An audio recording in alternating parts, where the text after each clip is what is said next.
Okay போகலாமா? இங்கே வந்திருக்கிற எல்லாருக்கும் முதல்ல என்னுடைய வணக்கத்தை தெரிவிச்சுக்கிறேன்.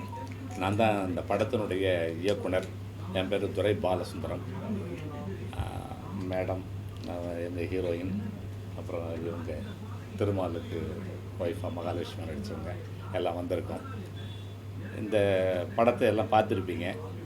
உங்களுடைய கேள்வியெல்லாம் கேளுங்க, நாங்கள் பதில் சொல்கிறோம். அனைவருக்கும் வணக்கம். தமிழ் சினிமாவை பொறுத்த வரைக்கும் இப்போது டோட்டலி ட்ரெண்டு வந்து ஒன்று கேங்ஸ்டர் மூவி, இல்லைன்னா வந்து மதுரை, இல்லைன்னா நார்த் சென்னை. இதில் தான் வந்து தமிழ் சினிமாவுடைய பெரும்பான்மையான படங்கள் அடங்கும். புராண படம் வந்து தமிழில் வந்து எத்தனை நாள் ஆச்சு அப்படின்றது எனக்கே நினைவில்லை.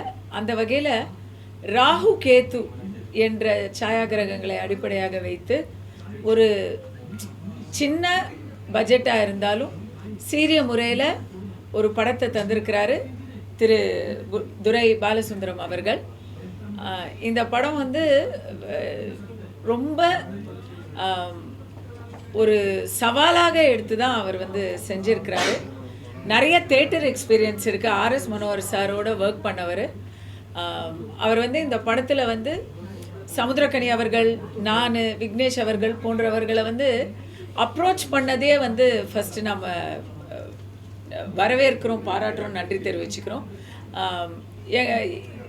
இந்த மாதிரி ஒரு சின்ன முயற்சியாக இருந்தாலும் நல்ல முயற்சிகளுக்கு எங்களுடைய பங்களிப்பு இருந்தது அப்படிங்கிறது எங்களுக்கு ஒரு பெருமை தான்.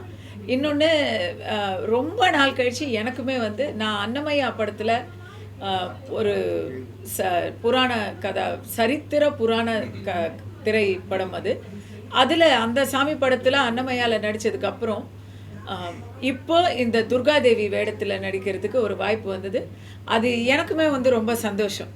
ஏன்னா என்னோடய கம்பேக்கில் பார்த்தீங்கன்னா இப்போது டிடி ரிட்டர்ன்ஸில் வந்து அவுட் அண்ட் அவுட்டு ஃப்ரீக் அவுட்டாக ஒரு ரோலு. அதுக்கப்புறம் ஓஹோ எந்தன் பேபியில் வந்து ஒரு இளைய young mother as well as ஒரு ஃப்ளாஷ் கட்டுக்கு அப்புறம் டைம் லீப்புக்கு அப்புறம் இன்னொரு ஓல்டர் மதர் மெச்சூர் கேரக்டர். அதுக்கப்புறம் இதில் வந்து கடவுள் வேடம், இப்படி வித்தியாசமான வேடங்கள் வருது. ஒன்றன் பின் ஒன்றாக அந்த படங்கள் வருது. ஸோ எனக்கும் அது வந்து ரொம்ப சந்தோஷம். நீங்கள் எல்லாரும் இன்றைக்கி வந்திருக்கீங்க, எனக்கு அது மெயினாக சொல்லணும். பொதுவாக வந்து இப்போது ஒரு கூலிக்கோ ஜெயிலர் டூக்கோ எதிர்பார்ப்பு இருக்கும். அதுக்கு வந்து எல்லாரும் ப்ரெஸ்லாம் வருவீங்க அப்படிங்கிறது வந்து ஒரு ஆச்சரியமான விஷயம் கிடையாது. ஆனால் ஒரு புது தயாரிப்பாளர், புது இயக்குனர், எல்லாருமே இன்றைக்கி இங்கே இந்த சந்தியா இருக்கிறாங்க. She is a new upcoming star.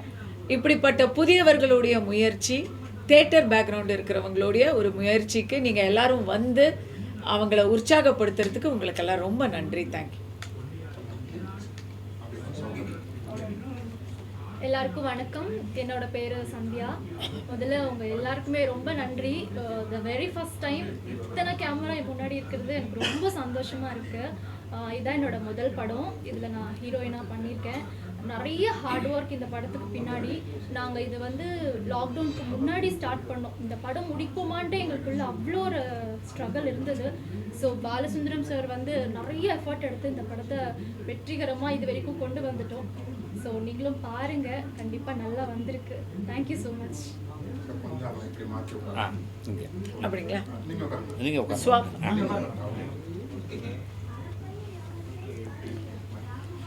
அனைவருக்கும் வணக்கம்.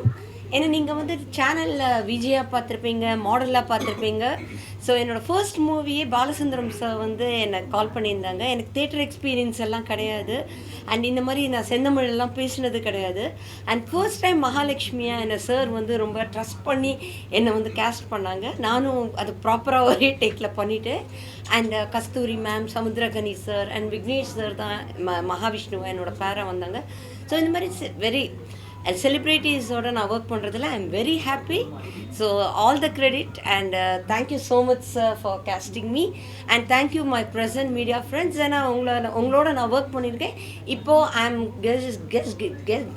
இன்டர்வியூ உங்களுக்கு நான் கொடுக்குறேன். So I am very happy and I am excited. Thank you all. வணக்கம், என் பேர் ஆனந்த். இந்த படத்தில் ஒரு சிறு கதாபாத்திரம் பண்ணிருக்கேன். இந்த படம் பொறுத்த வரைக்கும் இது ஒரு டீம் ஒர்க்குன்னு தான் சொல்லணும். Thanks to Kasthuri madam, Samuthirakani sir, Vignesh sir, Sadhna madam எல்லாரும் அவங்களுடைய கோஆப்ரேஷன் கொடுத்து எங்களுக்கு இந்த படத்தை முடிக்கிறதுக்கு அவங்க சைட்லேருந்து என்னென்ன பண்ணணுமோ ஒத்துழைப்பு கொடுத்துருக்காங்க. அதுக்கு அவங்களுக்கு ஒரு பெரிய தேங்க்ஸ் சொல்லிக்கிறேன். இந்த படம் பொறுத்த வரைக்கும் நாங்கள் பண்ணணும் அப்படின்னு டிசைட் பண்ணும்போது எங்களுக்கு இருந்த ஒரே விஷயம் வந்து இத்தனை நாளாக ஒரு சமூக படமாகவே வந்துட்டு இருக்கிற இந்த காலகட்டத்தில் நல்ல விஷயங்களை சொல்லணும், அதுவும் மக்களுக்கு தெரியாத விஷயங்களை சொல்லணும் அப்படின்ற மாதிரி யோசித்தோம். அந்த மாதிரி யோசிக்கும்போது புராண படம், இதிகாச படங்கள் எடுத்தால் அது நல்ல விஷயங்களை சொல்ல முடியும். அட் த சேம் டைம் தெரியாத விஷயங்களும் மக்களுக்கு தெரிய வரும். இப்போ நம்ம கும்பகோணம் சைடு போகிறோம், தஞ்சாவூர் சைடு போகிறோம், நிறையா கோயிலெலாம் இருக்குது. அங்கே கும்பகோணம்லாம் உங்களுக்கே தெரியும், நிறையா கோயில்கள்லாம் இருக்குது. அங்கேயும் ராகு கேது கோயில், முக்கியமான கோயிலெலாம் இருக்குது. பட் நம்ம போவோம், அங்கே போயிட்டு தோஷ நிவர்த்தி என்ன பண்ணணுமோ, காலஹஸ்தியாக இருக்கட்டும் இல்லை ராகு கேது கோயிலாக இருக்கட்டும், தோஷ நிவர்த்தி என்ன பண்ணணுமோ அதை பண்ணிவிட்டு வந்துட போகிறோம்.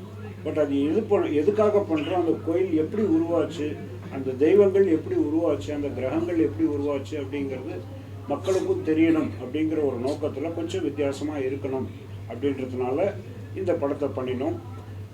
அதே மாதிரி சாதாரண தமிழில் பேசுனா அதுக்குண்டான அந்த ரீச் இருக்காதுன்றதுனால நல்ல தமிழ், தூய இலக்கண தமிழில் இந்த படம் எடுத்திருக்கோம் ஆஸ் அ டீம். ஸோ எங்கள் எல்லாருக்கும் உங்களுடைய ஆதரவு தேவை. மேலும் இதே மாதிரி பல படங்கள் பண்ணுறதுக்கு உங்கள் ஆதரவு தேவை, எதிர்பார்க்குறோம். நன்றி, வணக்கம். இந்த படத்துக்கு சென்சார் யூ சர்டிஃபிகேட் கொடுத்துருக்காங்க. அவங்க இந்த கமிட்டியெல்லாம் டிசைட் பண்ணிட்டு கடைசியாக கூப்பிட்டு என்னென்ன பேசும்போது சொன்னாங்க, இந்த படத்துலேருந்து ஒரு சின்ன போர்ஷன் கூட கட் பண்ண முடியாத அளவுக்கு எல்லாமே நேர்த்தியாக இருக்குது. இந்த தமிழை நாங்கள் ரொம்ப வருஷமாச்சு இந்த மாதிரி ஒரு தமிழை கேட்குறதுக்கு. உண்மையிலே உங்களுக்கு உங்கள் டீமுக்கு எங்களுடைய பாராட்டுகள் சார் அப்படின்னு சொல்லி தான் சர்டிஃபிகேட்டே கொடுத்தாரு அந்த செய்வோம். எதுக்கு சொல்கிறேன்னா, இது ஆக்சுவலாக நாடகமாக தியேட்ரிக்கல் பண்ணி இந்தியா முழுக்க போன ஒரு கதை ராகு கேதுன்றது.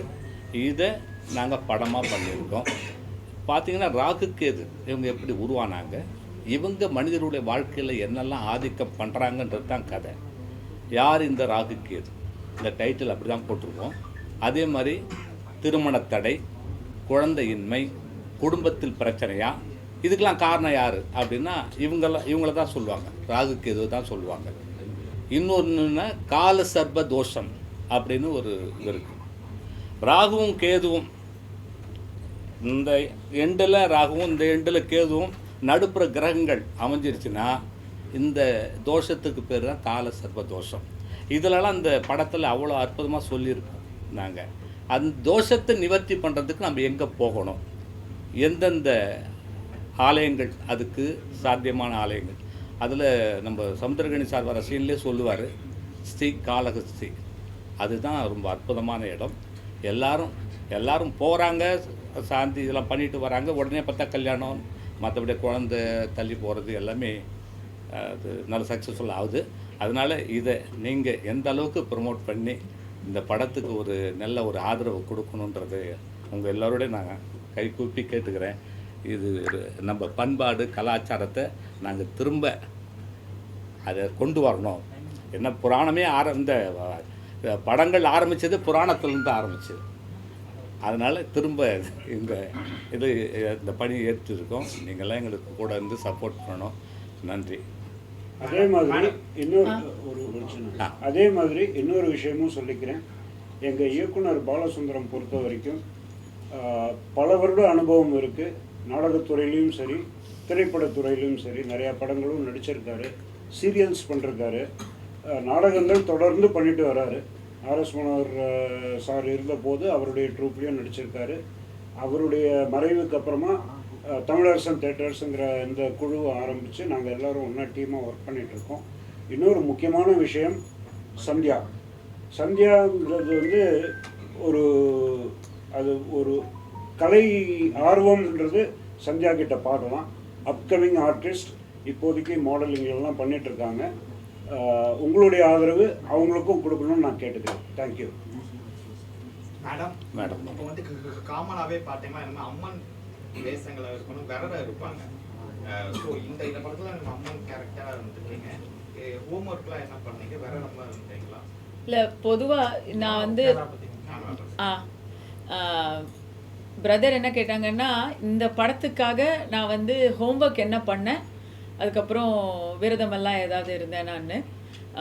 இது வந்து உங்களில் என்னை தெரிஞ்சவங்க எல்லாருக்கும் தெரியும், தெரியாதவங்களுக்காக சொல்கிறேன்.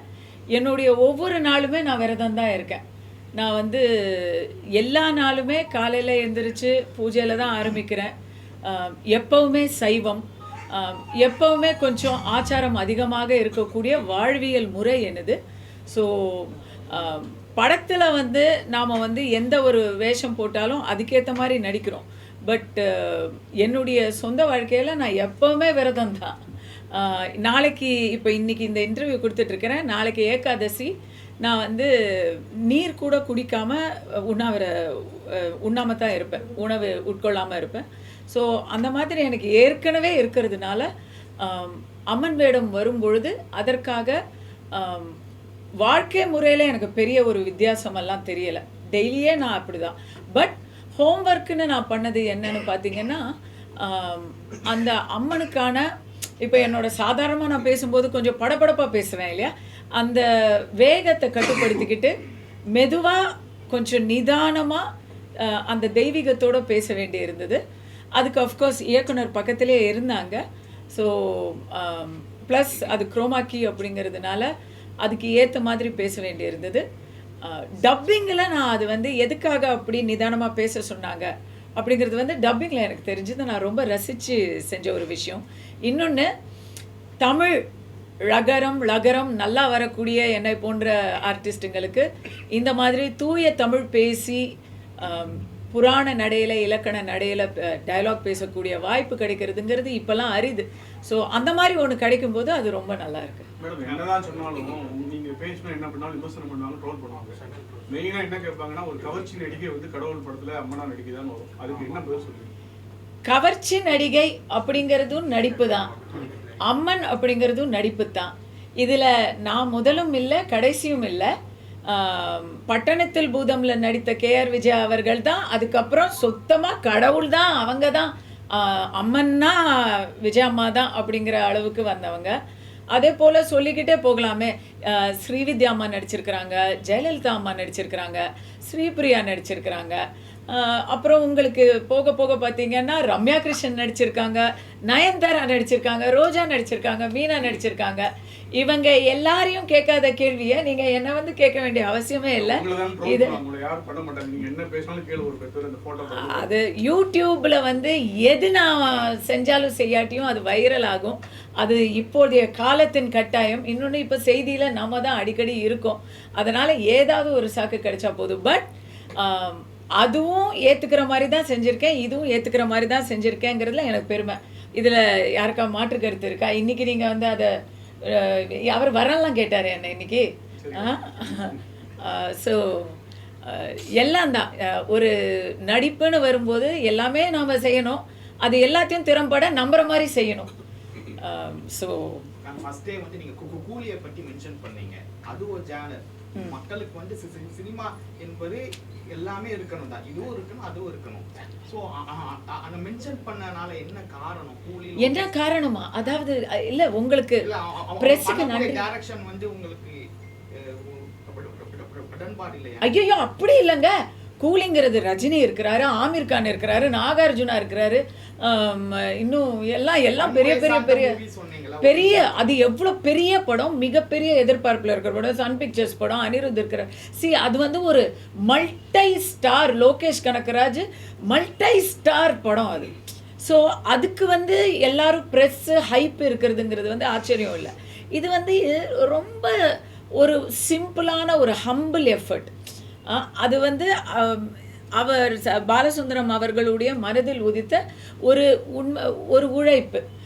அதுக்கு நீங்கள் எல்லாரும் வந்து ஆதரவு கொடுக்கறத நான் நன்றியாக தான் சொல்கிறேன். இந்த மாதிரியான மூவி வரணும்னு நீங்கள் சொன்னீங்கல்ல, முன்னாடி வரைக்கும் நீங்க என்ன சொன்னீங்க? ஆமாங்க, எல்லாரும் வந்து 100 கோடியில் படம் எடுக்க முடியாது, 200 கோடியில் படம் எடுக்க முடியாது. அப்படி இப்போ 200 கோடியில் படம் எடுத்து அதுதான் தேட்டரில் ஓடணும்னு சொன்னால் தேட்டரில் ஒரு படம் தான் ஓடும் ஒரு டைமுக்கு. சின்ன படங்கள், சிறிய படங்கள் தான் வந்து எப்போவுமே எல்லாருக்குமான இதுவாக அது அந்த இண்டஸ்ட்ரியை ஃப்ளோலேயே வச்சுருக்க முடியும். இதை நான் ஏற்கனவே நிறைய இடத்துல சொல்லியிருக்கேன்.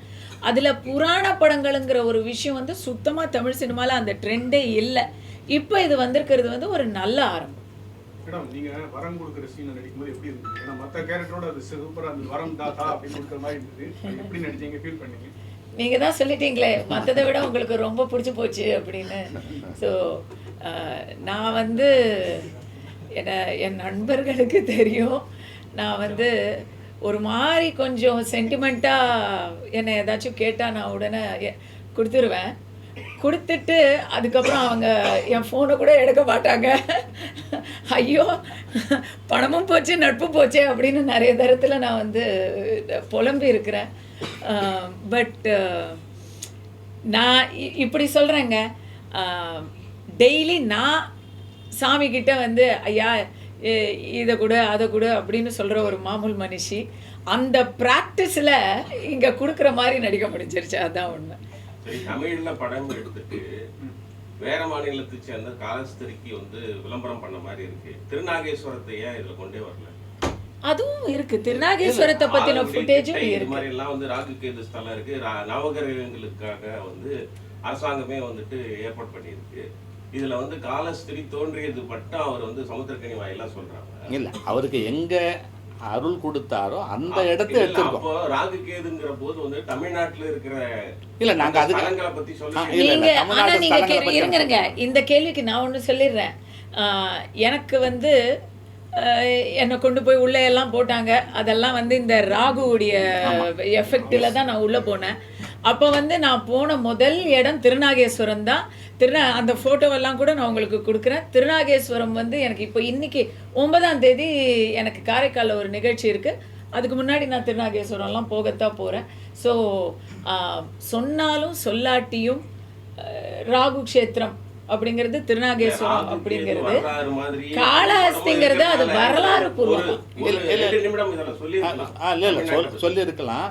ஆனால் இவங்க போய் அங்கே தவம் இருந்து வரம் வாங்கிறது தான் அங்கே, அதைத்தான் நாங்கள் சொல்லியிருக்கோம். மற்றபடி எந்த கோவிலையும் நம்ம ராகுக்கு இதை பற்றிலாம் எந்த இதுவும் சொல்கிறோம். இன்னும் கேட்டால் இந்த படம் பூஜை போட்ட உடனே போனது எல்லாம் நம்ம திருநாகேஸ்வரம், எல்லா இதுவும் திருப்பாம்பரம், எல்லா ஊர்லேயும் போய் இதுக்கு முறையாக அபிஷேகம் பண்ணி அதுக்கப்புறம் தான் காளஹஸ்திக்கே போனோம்.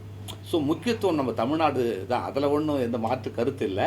ஆனால் இவங்க 2 பேருக்கும் சிவன் அருளிய இடம் அதுதான், அதுக்காக தான் அதை கொடுத்தோம். மற்றபடி எங்களுக்கு கதை லெங்க்த்து ரொம்ப இதுவே போகுது, இழுக்குது, அதனால ரொம்ப ஷார்ட் பண்ணதுக்காக அதை பண்ணியிருக்கோம். மற்றபடி எந்த ஒரு தரப்பு என்ன சொல்றாங்கன்னா, இந்த நவகிரகம் இது எல்லாமே ஒரு 50 வருஷம் ஒரு 70 வருஷத்துக்குள்ள வந்தது, முந்தினா அது கிடையவே கிடையாது. இதெல்லாம் நவீன சுற்றுலா மாதிரி ஒரு பணம் சம்பாதிக்கிறதா நவகிரக ஸ்தலம் நவகிரக டூர்லாம் கொண்டு போகிறாங்க அப்படிங்காங்க. அது உண்மையா? இல்லை சார், இப்போது நம்ம தமிழ்நாட்டில் முன்னெல்லாம் கோவிலில் அவ்வளோ கூட்டம் இல்லை. இப்போ நீங்கள் பார்க்குறீங்க ஒவ்வொரு கோவில்லையும் அவ்வளோ கூட்டம் இருக்குது. புரியுதுங்களா? கவர்மெண்ட்லேருந்து எல்லாமே அவ்வளோ சப்போர்ட் பண்ணுறாங்க. என்ன பண்ணுறது, பிரச்சனை அதிகம் ஆயிடுச்சு, அதனால மனுஷன் அங்கே போகிறாங்க. போயிடுறாங்க. எனக்கு ஒரு பிரச்சனைனா மனுஷனாண்ட சொல்கிறத விட சாமியாண்ட சொல்லாமேன்னு போயிட்டு அங்கே போய் சொல்லிட்டு இருக்கான். மற்றபடி வேறு நீங்கள் நினைக்கிற மாதிரி அந்த எண்ணத்தெல்லாம் எடுக்கலை. இது ஒரு பண்பாடு கலாச்சாரம் சார்ந்த ஒரு கதை. இதுக்கு நம்ம தமிழ்நாட்டில் மட்டும்தான் பண்ணணும் அப்படி இல்லை. இந்த கதைக்கு என்ன தேவையோ அதை மட்டும் அங்கே எடுத்துக்கிட்டோம். மற்றபடி இங்கே நீங்கள் சொன்ன மாதிரி திருநாகேஸ்வரம் எங்களுக்கு பேன் இண்டியா ஹிட் ஆகணும் இல்லை, தமிழ்நாட்டை மட்டுமே சொல்ல முடியாது, இந்தியா முழுக்க சொல்கிறாங்க. 2026ல தமிழக மக்களுக்கு ராகு கேது எப்படி மேடம் இருக்கு?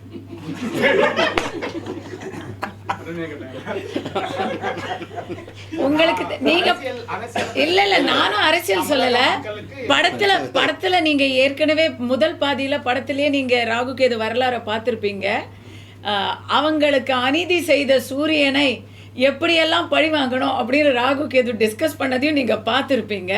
ஸோ சூரியன் மேல் நிழல் பட செய்யும் ராகு கேது படத்துல நீங்க அதற்கான பதிலை தெரிஞ்சுக்கலாம். இல்லை, அவங்க பவர்ஃபுல் தானே 2 பேருமே, சூரியன் சந்திரன் 2 பேரும் பவர்ஃபுல் தான். அவங்க 2 பேருமே இவங்க பாதிக்கிறாங்க. சூரியன் இல்லாம காலையே ஒண்ணு பண்ண முடியாதுல்ல. சூரியன் பிரகாசமா இருந்தா தானே அது கரெக்ட் சார். அவங்களுக்கு அதெல்லாம் விடிஞ்சதுக்கு அப்புறம் தான் சார் அதை பத்தி பேசணும். முதல்ல விடியட்டும். ரஞ்சிதா அது மாதிரி ரொம்ப நாளைக்கு அப்புறம் பார்த்தோம். ரஞ்சிதா நடிச்சிருக்காங்க. பார்வதியா வராங்க. யார் அந்த அம்மா ட்ராமா ஆர்டிஸ்ட் தான். அவங்க ட்ராமா ஆர்டிஸ்ட் இல்லை, அதான் அவங்க பேரு கௌஷிகா அவங்க நம்ம ஓஜிஎம் மகேந்திரன் சாருடைய ட்ரூப்பில் நடிச்சிட்டு இருக்காங்க. கைலாசத்துல சிவன் வேஷங்கிறதுனால நீங்க கைலாசம் வரைக்கும் போயிட்டீங்க, அவங்க இல்லை. இதில் பெரும்பாலும் நாங்கள் ட்ராமா ஆர்டிஸ்ட்டு அதிகமாக யூஸ் பண்ணியிருக்கோம். ஒரு 20 பேர் தான் இருக்கோம் சீனியர் ஆர்டிஸ்ட்டு, மேடம் இவங்கெல்லாம் மேல் தட்டு. அதுக்கப்புறம் கீழே ஒரு 15 பேர் இருக்காங்க ட்ராமாவிலே ரொம்ப வருஷமாக நடித்தவங்க. அது போக மீதி ஒரு 40-50 பேர் ட்ராமா ஆர்டிஸ்ட்டை போட்டு நாங்கள் பண்ணியிருக்கோம். எல்லாம் யாருங்க? யாரு? அந்த ஜோசியருடைய மனைவி. ஆமாம், சுனந்தான்னு ஒரு அம்மா இன்னைக்கு என் ட்ரூப்பில் நடிச்சிருக்காங்க. இதோ இந்த பிள்ளைய எடுத்துங்களேன், ஹீரோயின் பண்ணுறாங்கல்ல. யார்? ஜோசியர். அவர் தான் ரைட்டர். கேபி அறிவானந்தம். இன்றைக்கி புராண படம் அப்படின்னா நம்பர் 1 ரைட்டர் அவர் தான். நாடகமும் சரி, இது சீரியல் பண்ணுறதுலையும் அவர் தான் நம்பர் 1 ரைட்டர். அவர் யாருன்னா நம்ம ஆர்எஸ் மனோகருக்கு 7 நாடகங்கள் எழுதி கொடுத்தவர், சங்கர் சாருக்கு படங்களுக்கு ஸ்கிரிப்ட் பண்ணவர், பாடல் எழுதினவர். நமக்கு இப்போ ஒரு 13 நாடகங்கள் பண்ணி கொடுத்துருக்காரு. இது முதல்ல எங்களுடைய 40 வருஷம் நான் இந்த நாடகத்துறையில் இருக்கேன். அவர் எனக்கு 13 நாடகங்கள் எழுதி கொடுத்துருக்காரு. படம் இது ஒன்று தான். இதுதான் ஃபஸ்ட்டு படம் நாங்கள் கொண்டு வர்றது. இந்த முயற்சி எங்களுக்கு வெற்றி அடைஞ்சிச்சுன்னா அடுத்தது முருகனுடைய சப்ஜெக்ட் வித்து லீடர் யாராவது மூவி பார்க்க இந்த மாதிரி மூவிலாம் வந்து மோஸ்ட்லி வந்து பிஜேபி சார்ந்தவங்க. அப்படிலாம் கிடையாது. நீங்க சாமி கும்பிட மாட்டீங்களா என்ன? சாமி கும்பிடுற இல்ல வேற மாதிரி போயிடுவீங்களே, கட்சி சார்பா போயிடும். அதனால தான் நாங்களே அது இது பண்ணிக்கிட்டோம். எல்லா கட்சியிலயும் சாமி கும்பிடுறாங்க இருக்காங்க. ப்ரமோஷன்ஸ்ல யூஸ் பண்ணுவாங்க. ஒரு சில மூவிஸ் இப்படிதான் போனதா நீங்க கூட ஒரு மூவி வந்திருப்பீங்க. அது அவங்க பண்ணாங்கங்க. இந்த ராகு கேது தோஷம் இல்லாத ஆளே இல்ல. மதம் கூட தாண்டி நீங்க வந்து இந்துவா இல்லைனாலும் கூட உங்களுக்கு நவகிரகங்களுடைய தோஷ நிவாரணிக்கு எத்தனையோ பேர் வர்றாங்க. இல்ல கிறிஸ்டியன், முஸ்லீம் எத்தனை பேர் நீங்க போய் பாருங்க, காலகஸ்தியில் பாருங்க, திருநாகேஸ்வரம் பாருங்க, எல்லாருமே வராங்க சார். எல்லாரும் அதாவது அவங்களுக்கு நம்பிக்கை இருக்கு. அந்த இது தவிர இது வந்து அந்த ராகு கேதுங்கிற சப்ஜெக்ட் எடுத்து அவர் எடுத்த படம். ஸோ படத்தை தான் நம்ம ப்ரமோட் பண்றோம். கொஞ்சம் எங்களுக்கு நீங்க ஆமா அடுத்து திருச்செந்தூர் மேடம் இல்லாமலா மேடம் ஆரம்பத்தில் என்னோட தலைமுறைக்கு இப்போ நான் வந்து முருகா அமரா அப்படின்னு ஞான படத்தை தேடிட்டு அவர் பின்னாடி ஓடுறேன். அம்மா கேரக்டர் தான், பார்வதி தான். என்னங்க விரும்பி கேட்டுக்கிறேன். வள்ளி தேவாயினியா இருக்க முடியாது இல்லைங்க மேம். இப்போ சோசியல் மீடியால வந்து யாருனாலும் ஆக்டர் ஆகலாம்னு ஒரு செக்மெண்ட் இப்போ இருக்கு. அவங்க சப்போஸ் சோசியல் மீடியா ஃபேமஸ் ஆயிட்டா உடனே இண்டஸ்ட்ரியில வந்து அவங்களோட ஆக்டர் தூக்கி போட்டுறாங்க. ஸோ நீங்களா சீனியர், இதை பத்தி என்ன ஒப்பீனியன் பண்றீங்க? இல்லை ரொம்ப நல்ல விஷயங்க. இப்போ எனக்கு முன்னாடி வந்த தலைமுறையில் பார்த்தீங்கன்னா சினிமாவுக்குள்ளே வர்றது அவ்வளோ கஷ்டம். அந்த ஏவிஎம் உலகம் சுற்றிக்கிட்டு இருக்கோம். அந்த கேட்டு வழியாக உள்ளே வருதுங்கிறது குதிரை கொம்பாக இருந்துச்சு.